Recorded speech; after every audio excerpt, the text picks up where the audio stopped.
জুবিন দাক হত্যা কৰা সেই লম্পট দানৱকেইটাক অতি শীঘ্ৰেই অসমবাসীৰ ৰাইজৰ হাতত গতাই দিবলৈ ৰাজহুৱাভাৱে আহ্বান জনালো। সেই অসমবাসী ৰাইজ আইনে কেনেকুৱা শাস্তি দিব পাৰে ভালকৈ জানো, কাৰণ পাকিস্তানৰ পৰা আহি সস্ত্ৰে মুম্বাই তাজ হোটেলত হত্যাকাণ্ড সংঘটিত কৰাৰ পাছতো সেই লম্পট দানৱবোৰক বছৰ বছৰ ধৰি VIP ট্ৰিটমেণ্ট কৰি পেলাই জেলত ৰাখিছিল। সেই লম্পট দানৱকেইটাক আমি মৃত্যুৰ শাস্তি দিয়াটো নিবিচাৰো, কাৰণ মৃত্যু হৈছে মুক্তি, আৰু আমি সিহঁতক ইমান সহজেৰে মুক্তি দিয়াটো নিবিচাৰো।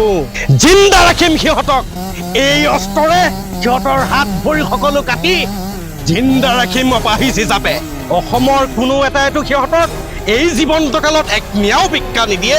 লেলা ভুঞ্জি ভুঞ্জি মৰিবলগীয়া কৰিব লাগিব সিহঁতক, তেতিয়া হয়তো আমাৰ অন্তৰত হাত পৰিব।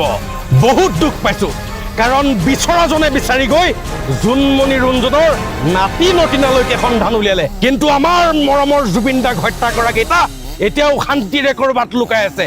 কিহত অসফল আমি, ক'ত আমি অপাৰক? আহ্বান জনাইছো আমি সমগ্ৰ অসমবাসী ৰাইজে, অতি শীঘ্ৰে সেই লম্পট কেইটাক আমাৰ হাতত যাতে গতাই দিয়ে। কথা দিছো, আমি সিহঁতক হত্যা নকৰো, এই মেচিনেৰে দুচেও কৰিম সিহঁতৰ ভৰি, সিহঁতৰ হাত, সিহঁতৰ প্ৰতিটো আঙুলি, আৰু সেই অৱস্থাত চিকিৎসা কৰি সিহঁতক জীয়াই থাকিবলৈ বাধ্য কৰাম। মৃত্যুৰ অন্তিম সময়লৈকে সিহঁতে ভগৱানক মৃত্যুৰ ভিক্ষা মাগিব লাগিব। আকৌ যেতিয়া মৃত্যুৰ বিভীষিকাৰ ছায়াত পৰিব, আকৌ সিহঁতক চিকিৎসা কৰি পুনৰ ভাল কৰি পেলাম, আৰু এনেকৈ চলি থাকিব সিহঁতৰ শাস্তি অন্তিম ক্ষণলৈকে।